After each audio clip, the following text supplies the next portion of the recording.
안녕하세요. 어떻게 한 주간 잘 보내셨어요? 네, 그래요. 같이 기도하고 시작하겠습니다. 우리를 사랑하시는 귀하시고 자비로우신 우리 아버지 하나님, 오늘도 너무나 귀한 우리 학생 여러분들이 또 하나님의 말씀 앞에 남아왔습니다. 주님께서 친히 함께 하시고 인도하셔서 이 시간 주님의 놀라운 역사를 우리 마음에 새길 수 있도록 도와주시고 우리에게 주시고자 하는 그 사랑을 여기 계신 모든 분들이 받을 수 있도록 인도하여 주시옵소서. 이 입술이 둔한 자에게 하나님의 말씀을 허락하셨습니다. 오직 하나님의 말씀만 잘 전할 수 있도록 저의 마음과 생각을 지워주시고 주님의 말씀과 지혜로만 채워주시옵소서.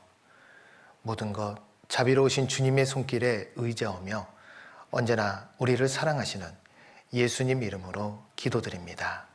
아멘. 네, 다 같이 마태복음 24장을 보도록 하겠습니다. 마태복음 24장 3절입니다. 마태복음 24장 3절. 마태복음 24장 3절 같이 한 목소리로 읽도록 하겠습니다.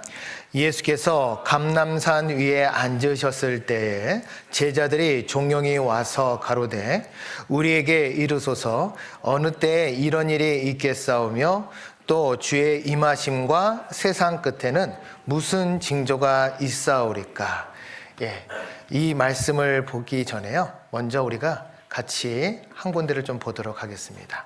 뉴스에 나온 건데요, 한번 보시기 바랍니다. 석탄처럼 까맣게 타버린 양피지 두루마리. 1970년 이스라엘 엔게디 지역에서 발견된 고대 성경입니다. 조금만 건드려도 부서질 것 같아 그동안 해독이 불가능했는데 불에 탄 지 1500년 만에 그 내용이 밝혀졌습니다. 미국 연구팀이 잉크에 쓰인 금속 성분이 엑스레이를 투과하면 반짝인다는 사실을 이용해 문자를 복원하고 3D 스캔으로 가상의 공간에서 두루마리를 펼쳐 읽어낸 겁니다. We started to imagine that we might be able to take the most badly damaged things and completely unwrap them using only the imaging, not any kind of physical process. 이렇게 얻은 히브리어를 분석한 결과 이 성경은 기원 후 300년 정도에 만들어진 구약 성서 레위기로 밝혀졌습니다. 자, 방금 우리는 과학으로 무엇을 증명하고 있습니까? 성경을 증명하는 것을 봤어요. 많은 사람들은 과학을 통해서 하나님의 말씀을 부정하고 이 성경을 부정하려고 했지만 이 성경은 지금까지도 계속 이어지고 우리에게 읽혀지고 있습니다. 무엇보다 과학으로 그 두루마리, 불탄 두루마리의 성경을 펼치지도 않고 거기에 있는 내용들이 어떤 내용인지를 자세히 알 수 있는 그런 시대에 우리가 살고 있다는 것입니다. 자, 우리는 과학으로 성경을 증거하는 시대에 살고 있다는 거예요. 자, 그런데 많은 사람들은 이 과학으로 하나님을 부정하려고 하죠. 제가 칠판에 가서 지난번까지 들었던 말씀을 정리해 보도록 하겠습니다.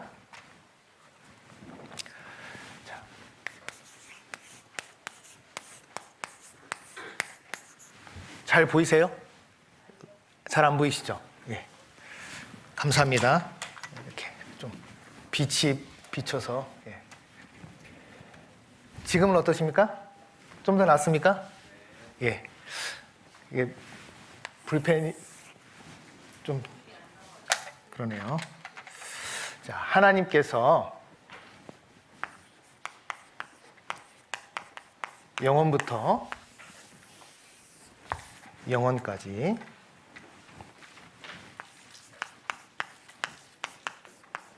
우리 인간의 역사를 성경에다가 기록해 놓으셨습니다. 자, 우리는 아담과 하와가 바로 인류의 조상인 것을 알게 되었죠. 하나님은 이 아담과 하와를 통해서 선악과를 통해 하나님의 사랑, 하나님을 얼마나 사랑하는지를 알고 싶어 했습니다. 하지만 그 사랑을 이 아담과 하와는 통과하지 못했어요. 바로 하나님의 시험을 통과하지 못하고 에덴 동산에서 쫓겨났죠. 그리고 하나님께서는 그 이후에 노아를 부르셨습니다. 하지만 그 노아 시대 때 모든 사람들은 죄가 관영하고 하나님의 말씀을 듣기 싫어하고 너무나 많은 흉악한 범죄들을 지음으로 말미암아 세상에 코로 숨쉬는 모든 동물과 사람을 다 홍수로 멸하셨어요. 그래서 노아 홍수 심판을 통해 노아의 8식구 외에는 다 멸하셨다는 것입니다. 그리고 또 많은 세월이 흘렀습니다. 하나님은 많은 세월 가운데 셈과 함과 야벳, 그 셈과 함과 야벳의 후손들이 하나님을 섬기기를 원했지만 이 셈과 함과 야벳의 후손들 또한 하나님께 대적하고 온 지면의 흩어짐을 면하고 그리고 하나님 안에서 하나님께 대적하고자 탑을 쌓았다는 것입니다. 그게 바로 바벨탑이죠. 하나님은 이 바벨탑 사건을 통해서 온 땅의 언어를 혼잡게 하셨습니다. 그리고 이제 한 민족을 부르십니다. 그 민족의 조상이 아브라함입니다. 이 아브라함은 이스라엘이라는 민족의 조상인데 하나님은 이 아브라함을 통해서 하나님의 그 살아계심을 나타내시고자 바로 복과 저주의 말씀을 이 이스라엘 사람들과 약속을 하셨죠. 자, 그런데 이 이스라엘 사람들은 누구를 죽였습니까? 하나님의 아들이신 예수님을 십자가에 못 박아 죽였어요. 그리고 나서 이 이스라엘은 약 2600년간 피와 죽음의 역사, 바로 저주의 역사를 가지게 됩니다. 그리고 하나님께서 이제 1948년 5월 14일 이 이스라엘을 하나님께서 독립을 시켜주시고 그 이후에 회복의 모습을 보여주시게 됩니다. 자, 하나님은요, 이 가운데 우리에게 말씀하신 게 있어요. 바로 모든 역사는 누가 다 다스리고 계십니까? 하나님께서 다스리고 계신다는 겁니다. 하나님은 이 세상의 모든 역사를 다스리시고 그리고 이적과 저주, 벌을 통해서 하나님께서 세상을 다스리고 그 모든 것들을 보고 계심을 우리에게 나타내시고 계세요. 우리는 지난번에 이스라엘이 환난을 당하는 걸 보고 하나님의 아들인 예수님을 십자가 못 박혀 죽게 한 것이 얼마나 큰 죄인지를 알게 되었습니다. 그것이 우리하고 무슨 상관이 있댔죠? 우리 또한 그 예수님을 배척하면 이스라엘 사람들이 당했던 그 저주보다 더 큰 영원한 심판을 받게 된다는 것을 우리는 알게 되었어요. 이제 하나님은 예수님을 통해서 우리에게 말씀하시는 것이 있습니다. 다시 본문을 한번 보도록 하겠습니다. 예수께서 감난산 위에 앉으셨을 때 제자들이 종용이 와서 가로되 우리에게 이루소서 어느 때에 이런 일이 있겠사오며 또 주의 임하심과 세상 끝에는 무슨 징조가 있사오리까? 라고 했죠. 자, 근데 헬라어에는요, 이 신약의 성경은 대부분 헬라어로 기록이 되어 있는데 헬라어에는 이 과라는 것이 같다라는 뜻을 갖고 있습니다. 뭐라고요? 같다. 그러면 어떻게 읽으면 되냐면요, 주의 임하심, 즉 세상 끝에는 무슨 징조가 있습니까? 라는 거예요. 다시 말하면은 주님께서 이 세상에 오실 때가 바로 언제라는 거예요? 세상 끝날이라는 것입니다. 우리는 그 세상 끝이 어디에 있는지 정확하게 알아야 된다는 거예요. 하나님은 우리에게 그 세상 끝에 대한 말씀을 하셨습니다. 그리고 거기에 대한 말씀을 바로 32절에 하셨는데요. 32절 제가 또 읽겠습니다. 무화과 나무의 비유를 배우라. 그 가지가 연하여지고 잎사귀를 내면 여름이 가까운 줄을 아나니 그랬죠. 자, 무화과 나무의 비유를 배우라고 했습니다. 왜 무화과 나무의 비유를 배우랬냐? 이 무화과 나무는요, 말 그대로 꽃이 피지 않고 열매를 맺는 게 무화과입니다. 보통 열매들은요, 꽃이 피고 나서 그 이후에 열매를 맺습니다. 사과도 그렇고 배도 그렇고 감도 그렇고. 하지만 무화과는요, 꽃이 피기 전에, 아니 피지 않고 바로 열매를 맺어요. 왜 근데 이 무화과를 비유라고 하셨냐? 바로 이 비유는 이스라엘을 말씀하시는 겁니다. 이 이스라엘은 2600년간 나라가 없다가 1948년 5월 14일 날 극적으로 독립을 했거든요. 생각해 보십시오. 2600년간 나라가 없었습니다. 그런 나라가 독립하기가 쉬울까요? 어려울까요? 어렵죠. 20세기에 많은 역사학자들은 그 20세기의 가장 큰 기적 중에 하나가 바로 이스라엘의 독립이다라고 얘기해요. 예를 들어 보겠습니다. 우리나라가 옛날에 고구려, 백제, 신라, 삼국시대가 바로 2000년 전이거든요. 자, 근데 고구려가 가지고 있었던 땅, 그 땅 중에 하나가 바로 만주 땅입니다. 근데 우리가 만주 땅에다 태극기 꽂아놓고 중국 사람들 다 나가라, 여기는 우리나라 땅이다 라고 하면 중국 사람이 뭐라고 할까요? 지금 그 만주는 중국 사람들이 다스리고 있거든요. 아마 전쟁을 일으킬지 몰라요. 그런데 이스라엘은 무려 2600년간 나라가 없다가 그 시기에, 바로 하나님께서 회복하는 시기에 나라가 독립을 하게 됩니다. 그래서 하나님께서는 이스라엘을 바로 무화과 나무라고 말씀하시는 거예요. 자, 그 무화과 나무의 비유를 한번 보도록 하겠습니다. 전에는 지나가는 자의 눈에 황무하게 보이던 그 황무한 땅이 장차 뭐가 된댔습니까? 기경이 될지라 그랬죠. 이 기경이라는 것은 농사를 지을 수 있는 땅이다라는 것입니다. 뭐라고요? 농사를 지을 수 있는 땅. 바로 이스라엘 땅은요, 황무한 땅이었습니다. 자갈과 석회질로 덮여져 있는 땅이었는데 이 땅이 이제 농사를 지을 수 있는 땅이 된 거예요. 여기 보시면 1948년 5월 14일 이 독립선언문을 낭독하는 초대수상 벤구리온, 이 벤구리온이라는 유대인이 바로 수장이었는데요. 이 사람이 이스라엘의 독립을 선언한 것입니다. 그리고 이스라엘은요, 그 독립한 땅에서 살게 되었는데 북쪽은 늪지대, 가운데는 산악지대, 서쪽은 모래사막, 남쪽은 광야사막, 이런 땅에서 살아요. 자, 지금 여기 사막 보이시죠? 이런 데가 바로 이스라엘입니다. 자, 이스라엘 이런 땅에서 우리 살려면 살 수 있을까요? 자, 그래서 이스라엘에 있는 산들을요, 성경에서는 자산이라고 했어요. 자산이라는 것은 붉을 자자 써서 붉은 산이란 겁니다.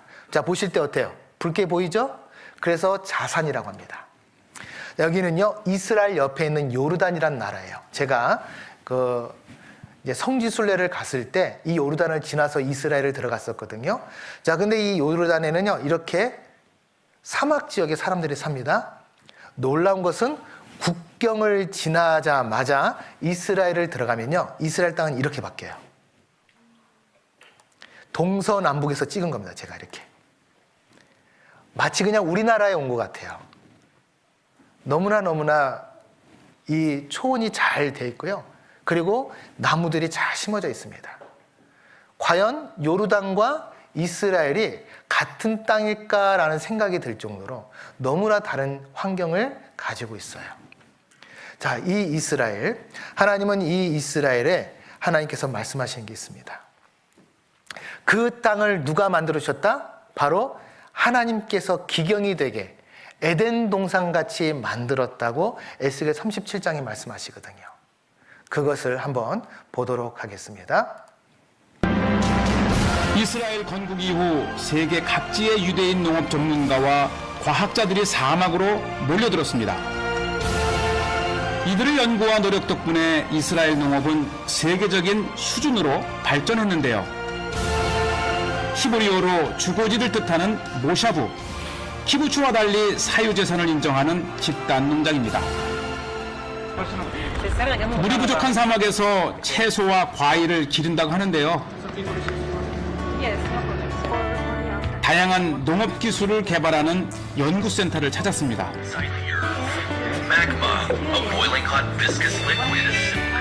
농업용수를 확보하기 위해 사막에서 물을 끌어올린다는데요.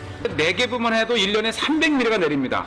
그런데 그 네게브 중에서도 이 아라바는 30mm, 거의 1년 내내 비가 오지 않지만 그 30mm 내린 비라도 그 물줄기를 찾아내서 다시 끌어올리는 그런 노력이 이루어졌던 거죠.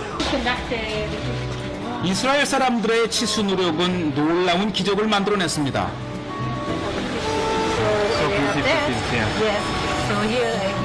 사막에서 뽑아올린 물로 열대어를 키우고 있는데요.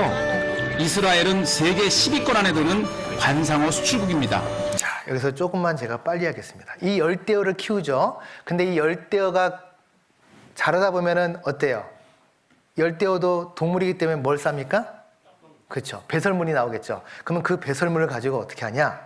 바로 옆에 있는 이 농작물에 그 배설물이 섞인 오수를 그대로 보냅니다. 보내면 어떻게 되냐면요. 그 오수를 가지고 이 식물들의 거름을 주는 거예요. 그리고 또 이 식물들은요, 수경 재배를 합니다. 물 속에 잠겨 있기 때문에 뿌리에서 그 영양분을 흡수를 하고요. 필터링이 되면서 그 물은 또 어떻게 될까요? 깨끗한 물이 되는 거예요. 그리고 그 물을 가지고 또 어떻게 하냐? 수박 농사를 짓습니다. 그러니까 이 이스라엘 농업은요, 정말 그 선진 기술을 가지고 있어요. 세계 최고의 기술을 가지고 있는 것이 바로 이스라엘 농업 기술입니다. 근데 그 농업 기술의 지혜, 그 기술의 원천은 누가 주셨을까요? 바로 하나님께서 주셨다는 거예요. 많은 중동 국가에서도 이런 노력을 했을 겁니다. 하지만 이스라엘 외에는 성공한 나라가 없습니다. 하나님께서 이스라엘에게 장차 기경이 된다. 너희 땅은 반드시 좋은 땅, 농사를 지을 수 있는 땅이 된다. 그리고 이스라엘은요, 그 조그만 땅에서 해외에다가 수출하는 그 수출 국가입니다. 바로 농업을 수출하는 수출 국가예요. 그뿐이 아닙니다. 이 관상어를요, 세계 10대 관상어 수출 국가예요. 방금 봤던 이런 물고기들. 하나님께서 이스라엘에게 이제 다시 복을 주시는 겁니다. 그 복을 주시는 이유가 뭘까요? 한번 성경을 보도록 하겠습니다. 에스겔 37장입니다. 에스겔 37장.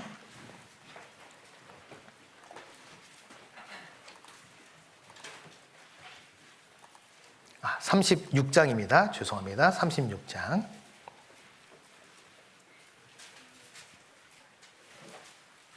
36장 19절 20절입니다. 36장 19절 20절 제가 먼저 읽겠습니다. 그들을 그 행위대로 심판하여 각국에 흩으며 열방에 해쳤더니 그들의 이른바 그 열국에서 내 거룩한 이름이 그들로 인하여 더러워졌나니 곧 사람들이 그들을 가리켜 이르기를 이들은 여호와의 백성이라도 여호와의 땅에서 떠난 자라 하였습니다. 자, 이게 무슨 말이냐? 이스라엘은 2600년간 나라 없는, 그리고 사람들의, 이방인들에게 죽임을 당하는 저주의 역사를 받게 돼요. 자, 여기 계신 여러분들 한번 생각해 보시죠. 저기 우리 직원 형제 있는데, 직원 형제가요, 워낙 밖에서 나쁜 짓을 하고 돌아다닌다 합시다. 나갔다 하면 애들 패고, 저를 보세요. 직원 형제 보지 마시고. 자, 그래서 막 어디 나가면 코뼈 부러뜨리고, 애들 팔 부러뜨리고, 싸움을 너무 잘해서. 자, 그뿐이 아닙니다. 나갔다 하면 맨날 장독대 깨고, 유리창 깨고, 온갖 말썽을 다 부린다고 해봐요. 자, 그러면 문제가 직원 형제만 혼을 날까요? 아니면은 그 뒤에 부모님도 욕을 얻어먹을까요? 그쵸? 저거 네 집 자식이야. 그러죠? 마찬가지예요. 이스라엘이 이렇게 환난과 고난을 당하니까 사람들이 이렇게 말하는 겁니다. 꼴 좋다. 하나님 믿는 이스라엘 백성 보니까 하나님 없구만. 하나님 이름이 더러워졌다는 겁니다. 그래서 하나님께서 이 이스라엘을 통해 하나님의 이름이 더러워진 그것을 하나님께서 다시 회복하신다고 합니다. 자, 여기 성경을 다시 보겠습니다. 에스겔 36장 21절. 그러나 이스라엘 족속이 들어간 그 열국에서 더럽힌 내 거룩한 이름을 내가 어떻게 한다고요? 아꼈노라. 그러므로 너는 이스라엘 족속에게 이르기를 주 여호와의 말씀에 이스라엘 족속아 내가 이렇게 행함은 너희를 위함이 아니요 너희가 들어간 그 열국에서 더럽힌 내 거룩한 이름을 위함이라. 하나님은 그 거룩한 이름을 다시 회복하시기 위해서 누구를 회복하신 거예요? 하나님의 선민인 이스라엘을 회복시키신 겁니다. 그럼 이스라엘을 회복시키려면 먼저 이스라엘 사람들이 들어가서 살 수 있는 땅부터 회복시켜야겠죠. 그래서 하나님께서는 이 이스라엘 땅을 회복시켰어요. 그리고 이스라엘에게 그 땅의 회복을 통해 이제 복을 내리시는 것을 우리에게 보여주십니다. 자, 여기 화면을 또 보겠습니다. 이스라엘은 BC 572년 정도에 멸망했어요. BC 606년 정도에 멸망했다고 보시면 됩니다. 그 바벨론에 의해서 멸망하고 그 멸망 이후에 무려 2600년간 나라 없는 소름을 당합니다. 그리고 1948년 독립을 하는데 이스라엘은 황폐하고 뿔뿔이 흩어지고 그리고 죽임을 당하던 그 민족이 이제는 옥토로 그리고 이스라엘 땅으로 귀환하고 이제 세상에서 강한 강국이 됐다는 거예요. 자, 이스라엘 회복은요, 바로 하나님께서 세 가지를 통해서 말씀하고 계십니다. 네, 죄송합니다. 먼저는 농사 짓는 땅, 그리고 이스라엘 사람들이 귀환하고 강한 나라가 된댔습니다. 그러므로 너는 대언하여 그들에게 이르기를 주 여호와의 말씀에 내 백성들아 내가 너희 무덤을 열고 너희로 거기서 나오게 하고 같이 읽어볼까요? 이스라엘 땅으로 들어가게 하리라. 자, 이스라엘 땅으로 들어가게 하는 거예요.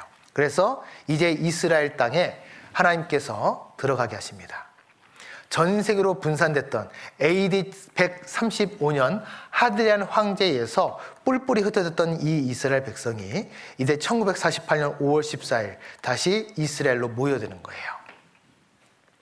자, 이 모여들 때 하나님께서 어떻게 하셨냐? 바로 이스라엘이 날아온다고 지금으로부터 2600년 전에 말씀하셨습니다. 자, 같이 한번 읽겠습니다. 저 구름같이 비둘기가 그 보금자리로 날아오는 것 같이 날아오는 자들이 누구냐? 사람이 날아온대요. 어떻게 날아옵니까? 비행기를 타면 되죠. 그래서 1948년 가을에 아랍 전역에서 4만 5천 명의 유대인이 비행기를 타고 귀국했습니다. 그뿐이 아닙니다.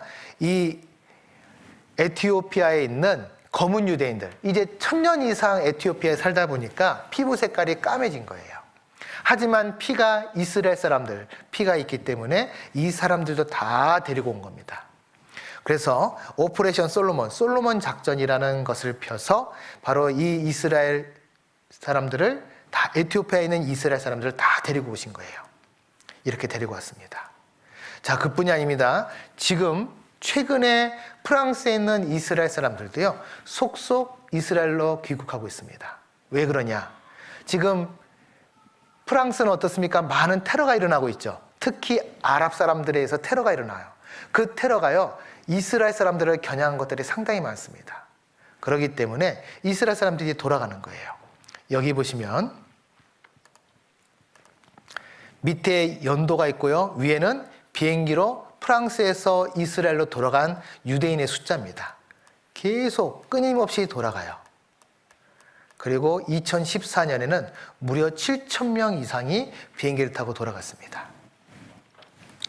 자, 그것이 바로 하나님의 뜻이라고 말해요.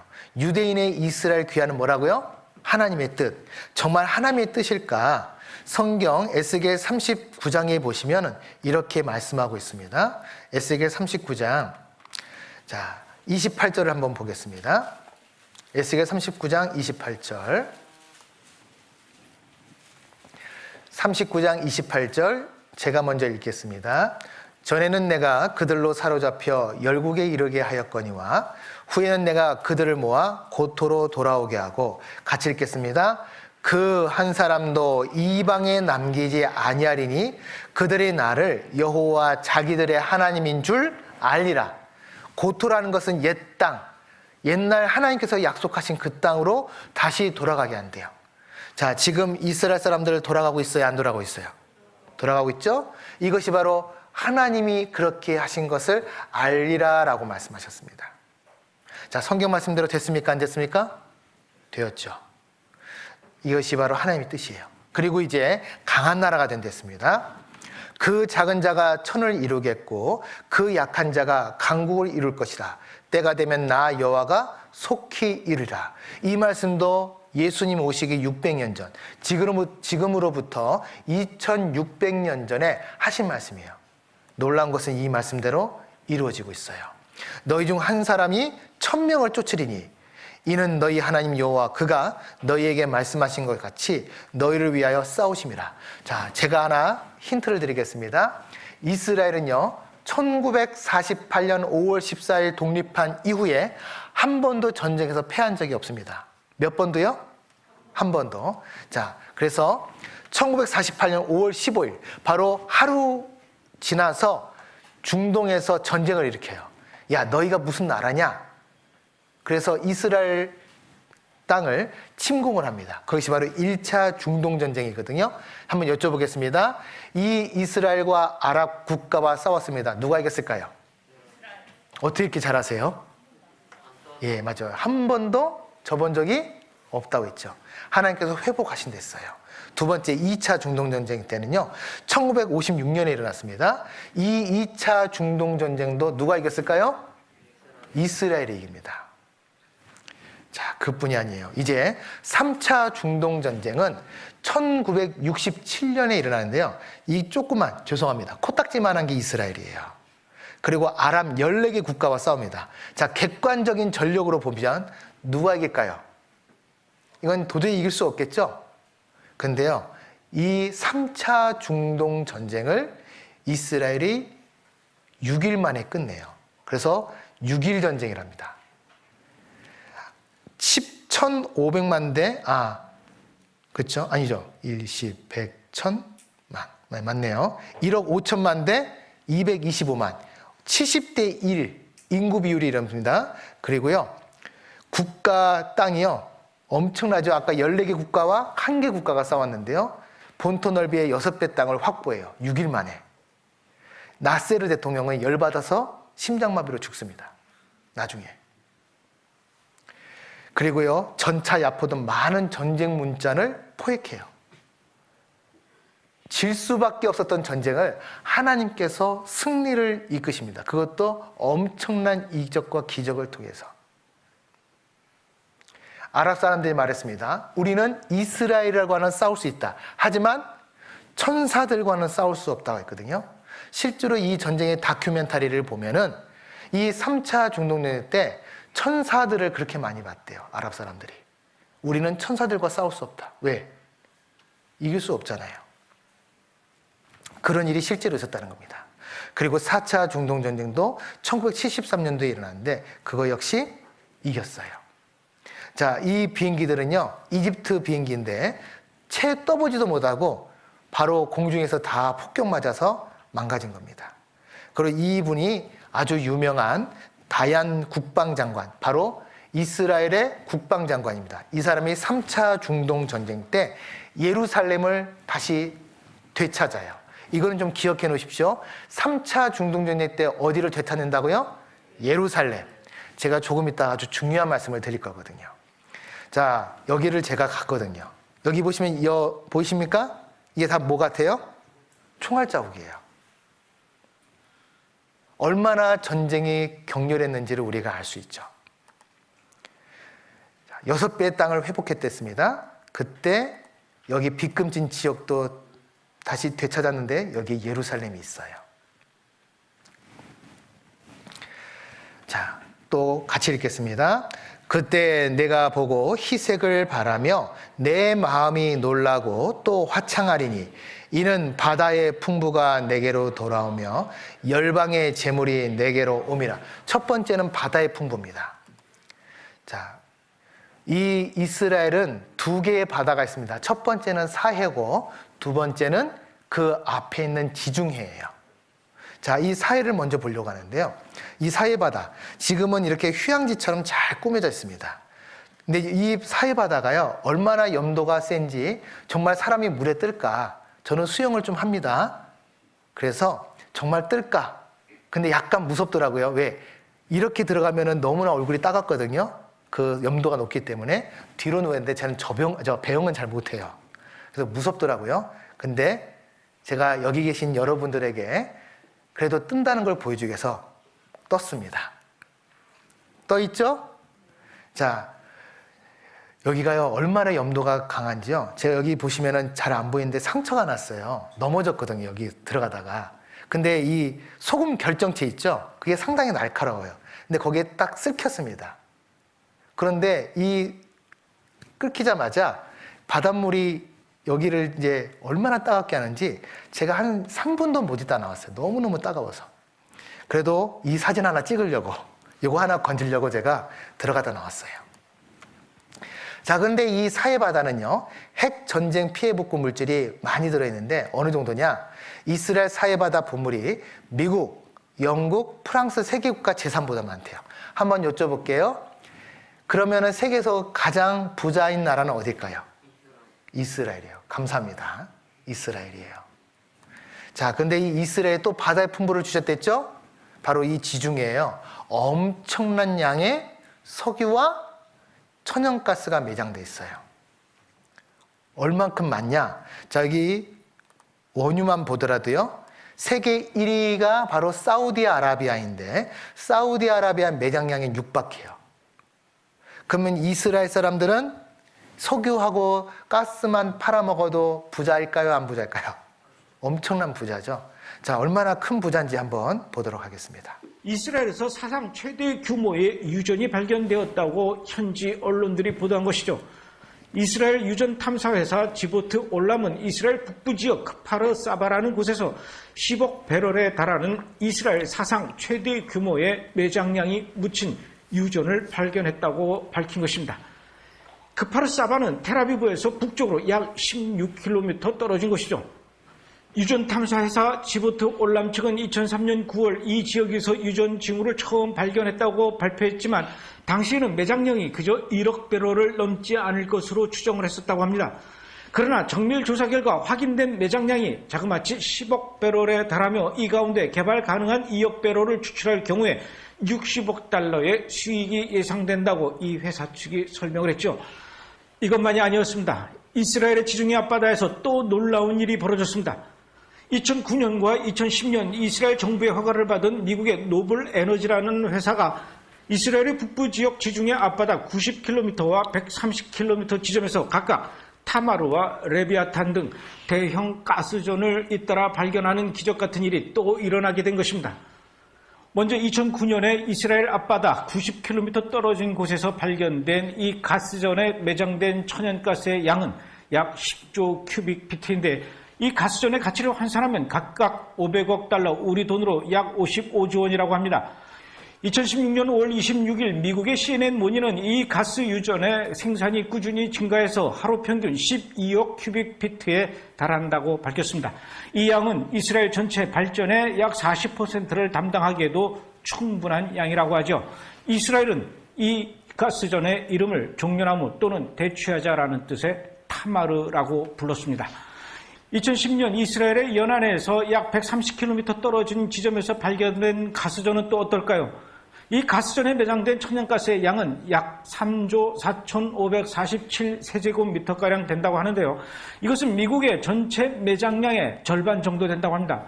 석유도 17억 배럴 이상 매장된 것으로 밝혀졌지요. 이 가스전의 경우 최근 10년간 지구촌에서 발견된 천연가스전 가운데 두 번째로 규모가 큰 것으로 알려졌습니다. 그 가치를 돈으로 환산해보면 900억 달러, 우리 돈으로는 약 1천조 원에 이르는 아주 거대한 가스전이 발견된 것이죠. 자, 얼마요? 1천조 원. 그렇기 때문에요. 이스라엘은 하나님께서 주신 바다의 풍부가 확실히 왔죠? 왔습니다. 그뿐이 아니에요. 이제 열방의 재물이 온댔습니다. 이 이스라엘은요, 전 세계에 막대한 영향력을 미치고 있습니다. 금융, 정부, IT, 미디어, 영화, 패션에 이르기까지 유대인의 손이 거치지 않는 것은 없어요. 자, 많은 언론도 유대인이 지금 장악하고 있죠? 그리고 우리가 먹고 쓰는 모든 물건들의 대부분이 바로 유대인 회사가 만든 것을 사용하고 있습니다. 우리는요, 유대인의 영향력 아래 지금 들어있다는 거예요.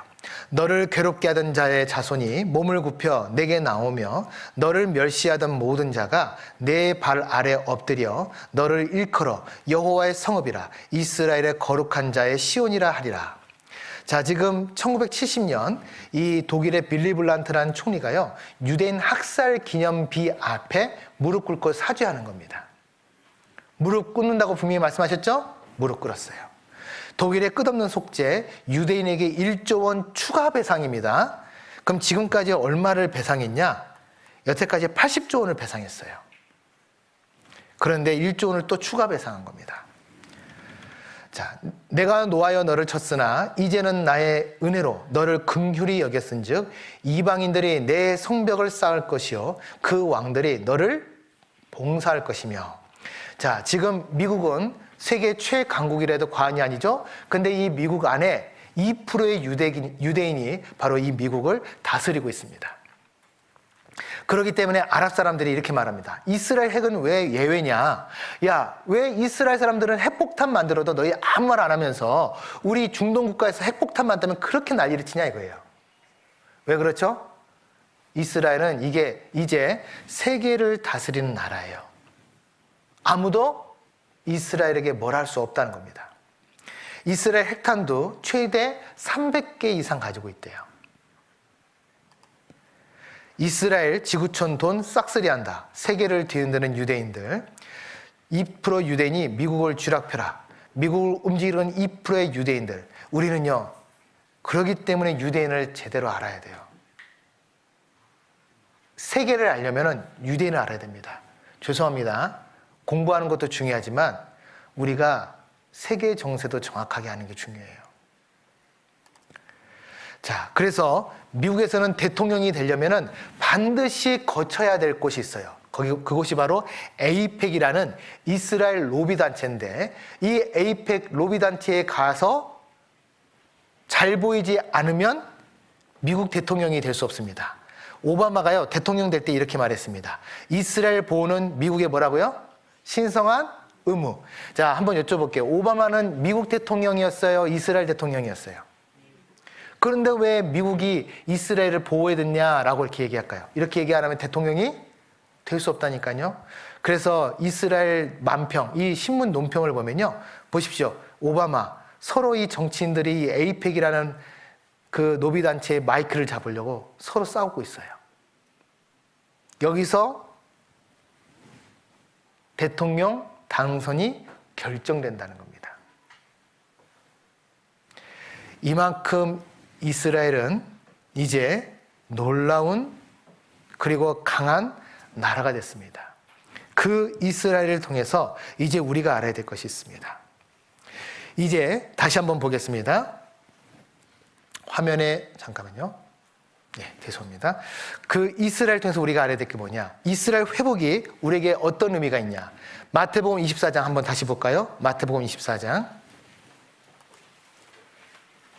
마태복음 24장.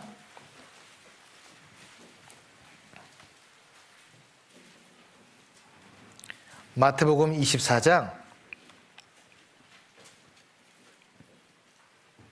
32절입니다. 마태복음 24장 32절.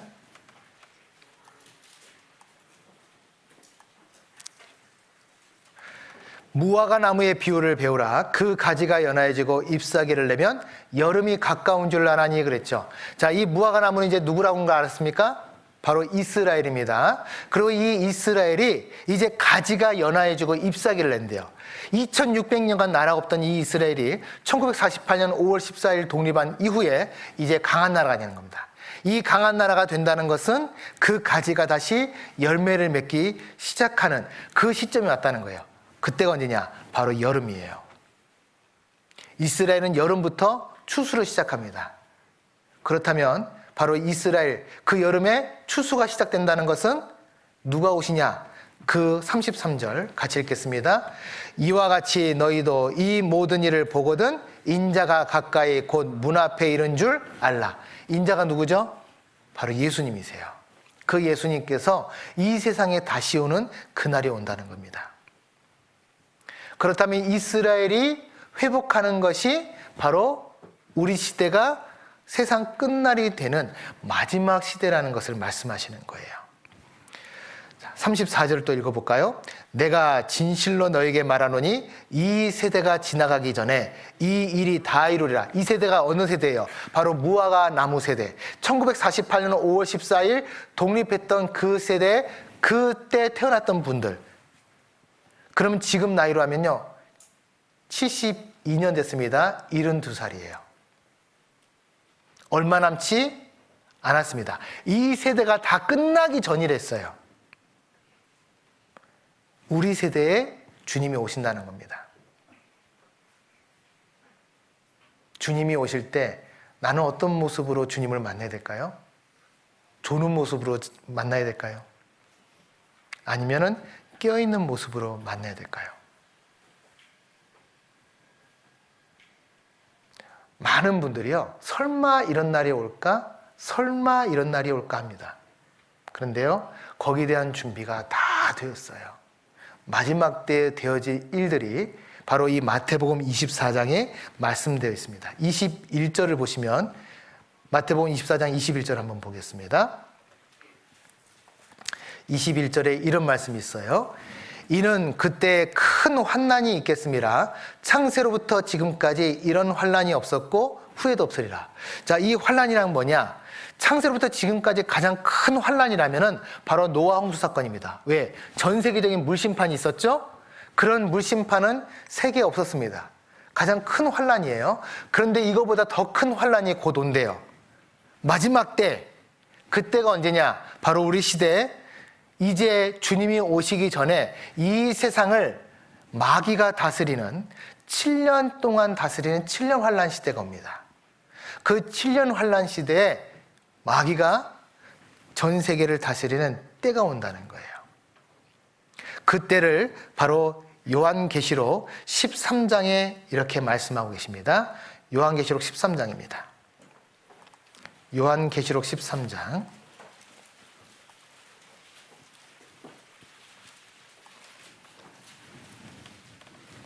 요한계시록 13장 1절. 요한계시록 13장 1절. 1절, 2절입니다.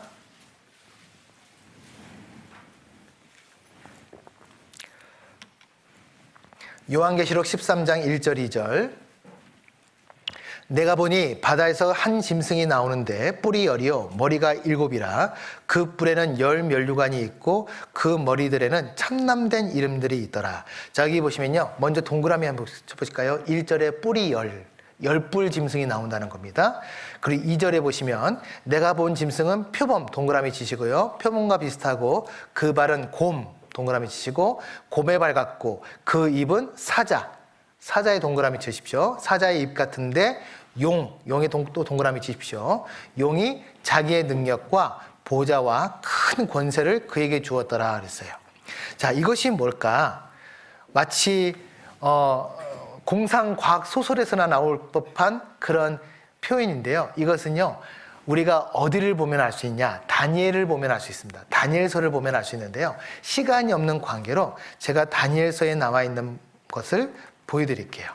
자, 다니엘서의 시대 구분을 보면 사자, 곰, 표범, 10뿔 달린 짐승, 여기 10뿔이 써 있죠? 있는데요. 이 사자는 바로 이 짐승은 바로 나라를 설명하는 겁니다. 그래서 다니엘 7장에 보면 짐승은 왕이라고 분명히 말씀하고 계시거든요. 그래서 왕은 또 다른 걸로 나라를 대표할 수 있죠. 그래서 이 사자는 바벨론을 말씀하시고 곰은 메데파사, 페르시아입니다. 그리고 표범은 헬라 제국, 알렉산더 대왕이 다스렸던 헬라 제국, 또 다른 말은 그리스 제국이라고 하죠. 그리고 10뿔 달린 짐승은요, 바로 로마 제국을 말해요. 이건 제가 한 말이 아니라 다니엘서에 보면은 정확하게 이 나라들의 이름도 기록이 되어 있어요. 그리고 이 말씀대로 그대로 이루어진 것을 우리가 알 수 있습니다. 자, 그런데 이것이 이 요한계시록 13장에 있는 내용과 연결이 된다는 것입니다. 10뿔 짐승, 그리고 표범, 그리고 곰, 사자, 이 네 짐승이 통틀어서 있는, 다시 말하면은 바벨론, 그리고 페르시아, 헬라, 로마 제국까지 이 네 개의 제국의 힘을 다 두들겨 뭉친 한 왕이 나온대요. 그 왕이 전 세계를 다스린다고 말하고 있습니다. 자, 그래서 요한계시록 13장 4절을 보시면 13장 4절입니다.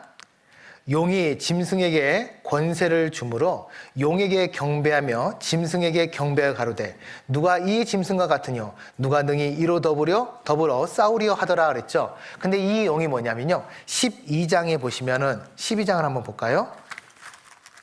요한계시록 12장, 중요한 말씀이기 때문에 찾겠습니다. 요한계시록 12장 9절입니다. 요한계시록 12장 9절. 자, 같이 읽어볼까요? 큰 용이 내어 쫓기니 옛 뱀, 곧 마귀라고도 하고 사단이라고도 하는 온 천하를 꿰는 자라. 됐습니다. 이 용은 뭐라고요? 마귀예요, 마귀. 사단 마귀. 이 사단 마귀가 바로 짐승, 적그리스도, 세계 대통령에게 능력을 줍니다. 그리고 그 능력을 가지고 전 세계를 다스리게 돼요. 자기 화면 한번 보시기 바랍니다. 2000년 떠돌던 유대민족, 나라 세운 지 70년.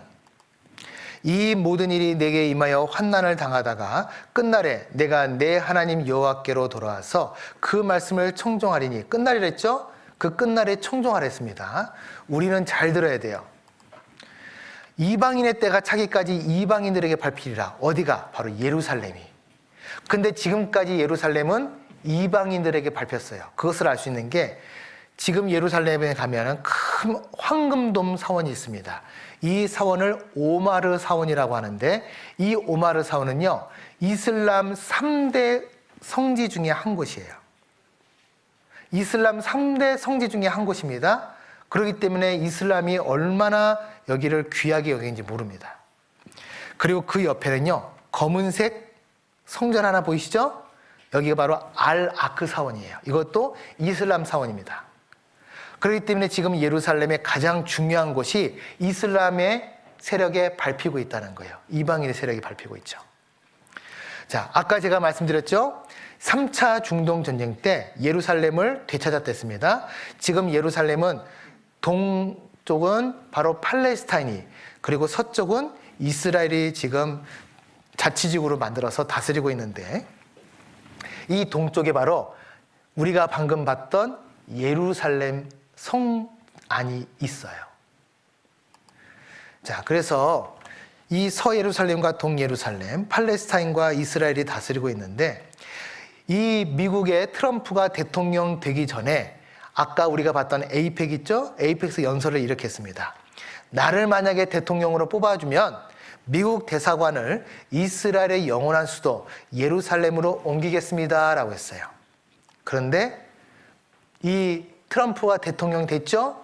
그리고 나서 한 것이 바로 텔아비브에 있는 미국 대사관을 예루살렘으로 옮겼어요. 그것이 언제냐? 재작년 2018년에 옮겼습니다. 예루살렘은 이스라엘 수도, 폭탄 선언했죠? 그리고 거기에 대사관을 세웠어요.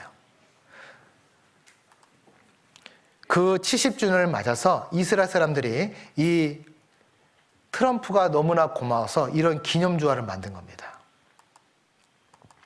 자, 사내들인 공회. 사내들인 공회라는 것은 이스라엘 종교단체를 말합니다. 사내들인 공회가 트럼프 푸틴에게 제3성전 재건을 요청했어요. 사내들인 공회, 트럼프 푸틴에게 제3성전 재건 요청. 자, 세계에서 가장 강한 나라, 두 나라, 미국과 러시아 대통령에게 우리가 성전을 짓게 도와주라. 왜? 이제 예루살렘을 너희가 인정했지 않았냐? 인정했으니까 우리가 성전 짓게 도와달라는 거예요. 그리고 이 네탄야후 이스라엘 총리가 이 70주년에 이런 말을 했습니다. 성전사는 우리 손에 있다.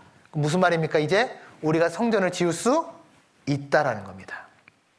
바로 이 예루살렘 성 안에 이렇게 성전을 짓겠다는 거예요. 자, 제3성전은 마지막 때를 알리는 성경의 예언이다. 왜? 성전이 지어질 때 바로 예수님이 오신다 했거든요. 성전은 우리 시대에 지어져야 한다. 성전에 그 짓고자 하는 유대의 종교인들이 이렇게 말하고 있어요. 생생한 현장 카메라 잡다. 그리고 이제 성전이 지어지면 그 성전에서 제사를 지낼 대제사장까지 벌써 다 임명해 놨어요. 모든 것이 다 이루어집니다. 그리고 이것은요, 성전 안에 들어갈 금촛대예요. 도금이 아니라 순수 금으로 쳐서 만든 겁니다. 이거 하나만 수십억 가치가 있어요. 제가 이 앞에서 찍었는데 그 사진은 안 보여드리고 요걸 보여드리겠습니다. 요건 뭐냐면요, 바로 제3성전 연구소예요. 성전을 짓는 그 연구소인데요, 여기서 모든 기물들을 다 만들고 설계를 해서 성전을 이제 세울 걸 다 계획하고 있습니다. 제가 여기 있는 가이드에게 물어봤어요. 지금 이스라엘 사람들이 성전을 지을 준비는 다 되어 있습니까? 가이드가 이렇게 말했습니다. 다 준비되었습니다. 다 준비됐다. 그럼 이제 우리 시대에 성전이 지어진다. 그리고 이스라엘이 회복되는 것이 사실이다. 이것은 무엇을 나타냅니까? 바로 하나님의 존재는 사실이에요. 살아계신 하나님을 우리가 알아야 됩니다. 두 번째는요, 이제 세상의 마지막 때가 다가오고 있다는 것입니다. 그리고 세 번째는요, 우리 학생분들이 구원받을 기회가 얼마 남지 않았다는 거예요. 저는요, 여기 있는 학생분들에게 무서운 얘기를 하려고 이 말씀을 드린 게 아니에요. 저는 사실을 지금 말씀드리고 있습니다. 내가 하나님을 믿든 안 믿든 하나님은 오십니다. 예수님은 오세요. 문제는 그 오실 때 노아의 방주가 문이 닫히고는 다시는 열리지 않았습니다. 우리 때도 동일해요. 내가 하나님 말씀을 제대로 듣지 않고 이것을 하나의 이야기로 그냥 흘러보낸다면 정말 하나님이 오실 때 우리는 준비를 해야 됩니다. 바로 심판의 준비를 해야 돼요. 하나님은 우리에게 말씀하시는 거예요. 이 성전이 지어지는 것이 왜 중요하냐? 데살로니가 후서 2장이 이렇게 말합니다. 누가 아무렇게 하여도 너희가 미혹하지 말라. 먼저 배도하는 일이 있고 있죠. 하나님을 저버려요. 저 불법의 사람 곧 멸망의 아들이 나타나기 전에는 이르지 아니하리니 저는 대적하는 자라 범사에 일컫는 하나님이나 숭배함을 받는 자 위에 뛰어나 좌존하며. 같이 읽겠습니다. 하나님 성전에 앉아 자기를 보여 하나님이라 하느니라. 하나님 어디 앉는다고요? 그 성전이 만들어지면 이제 적그리스도 세계 대통령이 하나님 성전에 앉는데요. 7년 환란이 곧 옵니다. 그리고 이 환란이 올 때 우리에게 이렇게 말씀하셨어요. 요한계시록 13장을 한번 다시 보겠습니다. 요한계시록 13장 16절 17절입니다. 16절 17절 요한계시록 13장 16절 17절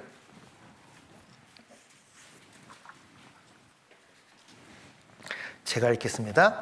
저가 모든 자, 곧 작은 자나 큰 자나 부자나 빈곤한 자나 자유한 자나 종들로 그 오른손이나 이마에 표를 받게 하고 누구든지 이 표를 가진 자 외에는 매매, 사고 파는 것을 못하게 하니 이 표는 곧 짐승의 이름이라 그 이름의 수라. 18절은 같이 읽겠습니다. 지혜가 여기 있으니 총명 있는 자는 그 짐승의 수를 세어보라. 그 수는 사람의 수니 666이니라. 자, 여기 보시면요, 사람의 오른손이나 이마에 표를 받는데요. 생각해 보십시오. 2000년 전에 그때는 사고 파는 것은 동전, 돈이 있었습니다. 그 동전으로 사고 파는 시대에 어떻게 사람의 손이나 이마에 표를 받아서 매매한다라고 말할 수 있을까요? 이거는 하나님 외에는 답이 없어요. 하나님께서 사도 요한에게 말씀하신 겁니다. 그리고 그 일이 바로 우리 시대에 이루어져요. 이제 표 받는 시대가 옵니다. 보십시오. 코로나 바이러스로 인해 위기를 맞는 인류. 자, 이 사람은 유명한 인류학자입니다. 유발 하라리라는 유태인이고요. 바로 히브리 대학의 교수예요. 이 유발 하라리가 한 말입니다. 폭풍은 결국 지나갈 것이요 인류는 생존하겠지만 우리가 사는 세계는 많이 달라질지도 모른다. 바로 코로나 이전과 이후는 완전히 달라진다는 거예요. 그래서 첫 번째 중요한 선택, 전체주의적인 감시 체제로 갈 것이냐, 시민적 역량 강화를 할 것이냐. 이게 무슨 말이냐면요. 이제 이 코로나 이후로 우리가 국가에 힘을 줘서 국가가 우리를 다스려서 이 위기를 벗어나는 것을 해야 될 것이냐, 아니면 각각 개개인의 자유의지에 맡겨서 마스크 쓰고 자기들의 방역을 철저히 해서 그것으로 이겨낼 것이냐, 어떤 게 더 빨리 그리고 잘 할 수 있을까요? 사람들은 국가를 선택합니다. 그리고 그 국가를 통해서 우리가 통치를 해야 된다. 그렇다면 뭘 해야 되냐? 감시를 해야 된다는 거예요. 감시한다 이거예요. 감시하기 시작한다면 그 기술은 근접 감시에서 밀착 감시로 이동할 수 있다. 지금은 근접 감시입니다. 그 근접 감시라는 게 뭐냐? 바로 이와 같은 거예요. 자, 여기 보시면요. 중국이요. 지금 그 중국 사람들을 감시하는데 이렇게 감시합니다. 스마트 안경 쓰고 3초 만에 범인 식별. 자, 이 중국 경찰이 쓰고 있는 안경이요. 스마트 안경이에요. 이걸로 사람을 식별하는데 이 안경은요. 한 번에 1만 명을 순식간에 체크를 할 수 있습니다. 어떻게 해요? 이렇게 숫자가 나와요. 그리고 이 숫자가 낮은 사람은 등급이 낮은 사람입니다. 어떤 사람이냐면 범죄자, 정치범 이런 사람들이에요. 공산국가니까 통치가 가능하죠. 그리고 얼굴 식별이 아무리 내가 변장해도 바로 드러납니다. 신분증 검사 대신 안면인식 시스템을 도입했어요. 중국은요. 우리나라도 지금 공항에 국내에서는 다 안면인식 시스템으로 바뀐 거 아시죠? 지금 다 바뀌었습니다. 이제 이런 근접 감시가 점점 활성화됩니다. 중국의 한 도시 아이고, 죄송합니다. 잠깐만요. 중국의 한 도시를 촬영한 영상입니다. 수십 개의 사각형들. 이게 뭘까요? 인공지능 폐쇄회로 카메라가 실시간으로 사람들의 정보를 수집하는 겁니다. 현재 중국 대도시에는 이런 인공지능 카메라가 2천만 대 설치되어 있습니다. 지난해 중국 관영 언론 CCTV에서 공개한 중국의 범죄 용의자 추적 시스템입니다. 감시 체계가 워낙 촘촘해서 이름도 텐왕, 하늘의 그물입니다. 거리에서는 스마트 안경을 쓴 경찰이 사람들의 얼굴을 촬영해 바로 신원을 확인합니다. 이 안경은 1만 명의 얼굴을 동시에 인식할 수 있습니다. 하늘에서는 인공지능 폐쇄회로 카메라가, 땅 위에서는 경찰이 24시간 지켜봅니다. 자, 어때요? 이런 날이 지금 오고 있죠? 모든 게 다 준비됐습니다. 이제 거기서 어떻게 된다고요? 밀착 감시로 이동한대요. 그럼 그 밀착 감시가 뭘까요?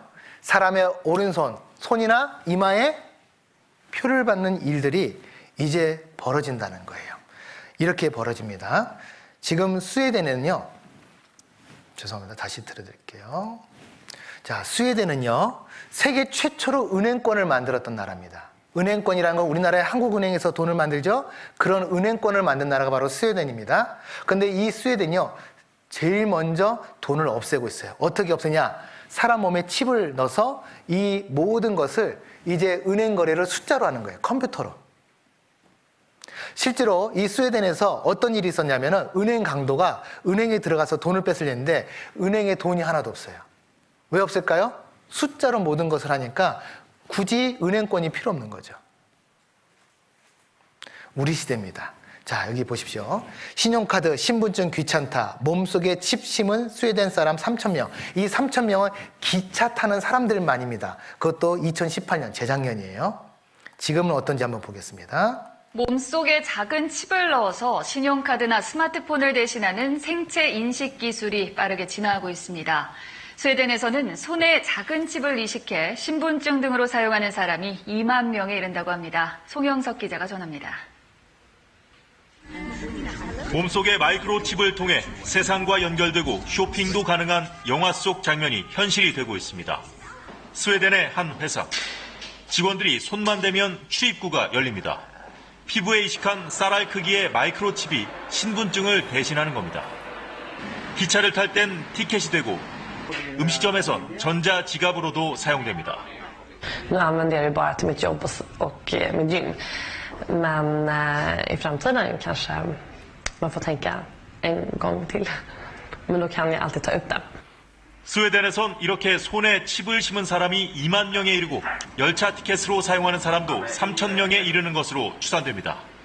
미국의 한 IT 업체도 출근 체크 등을 위해 칩 이식을 도입했습니다. 하지만 피부 이식이라는 편리함 뒤엔 위험도 도사리고 있다고 전문가들은 경고합니다. 칩 이식이 감염이나 면역 체계 이상, 정보 해킹 피해를 야기할 수 있고 미래엔 권력이 개인을 통제하는 수단이 될 수 있다는 우려도 제기됩니다. It's relatively uncertain how they will be used or what kind of information will be transferred from these chips and where it will be going. 편리함이냐 통제 수단이냐 몸속에 칩을 둘러싼 논란은 더욱 뜨거워질 전망입니다. KBS 뉴스 송영석입니다.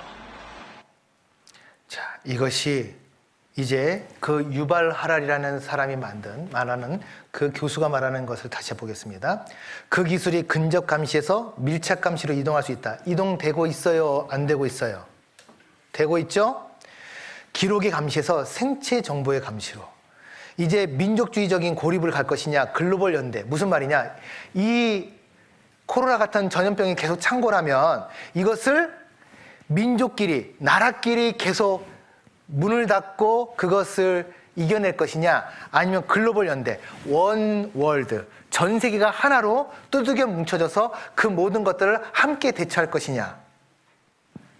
근데 유발 하랄은요, 인류화할 필요가 있다. 이게 무슨 말입니까? 원 월드예요. 전 세계를 하나로 우리가 함께 힘을 가지고 헤쳐나가야 된다고 말하는 거예요. 우리에게 시급한 것은 글로벌 플랜이다. 그렇기 때문에 세계적인 계획을 세워야 된다. 분열의 길을 갈 것인가, 아니면 글로벌 연대의 길을 갈 것인가. 우리가 글로벌 연대를 택한다면 이는 코로나 바이러스를 상대로 한 승리가 될 뿐 아니라 21세기의 모든 전염병을 상대로 한 승리가 될 것이다. 자, 이 코로나 때문에 이제 표 받는 것도 쉽게 됐습니다. 지금 사람들이 뭐라고 하는지 아세요? 빨리 표 받아서 이제 그 사람들, 혹시나 그 병에 걸린 사람들, 감염병에 걸린 사람들의 그 위치를 추적할 수 있는 시스템을 도입하자라고 사람들이 말해요. 그럼 이것이 위치만 추적하는 것뿐만 아니라 우리의 일거수일투족을 다 추적하는 그 시대가 곧 온다는 것입니다. 성경 말씀대로예요. 우리는 지금 그런 시대에 살고 있습니다. 하나님은 우리에게 그래서 이렇게 말씀하십니다. 누가복음을 보겠습니다. 누가복음 23장. 누가복음 23장.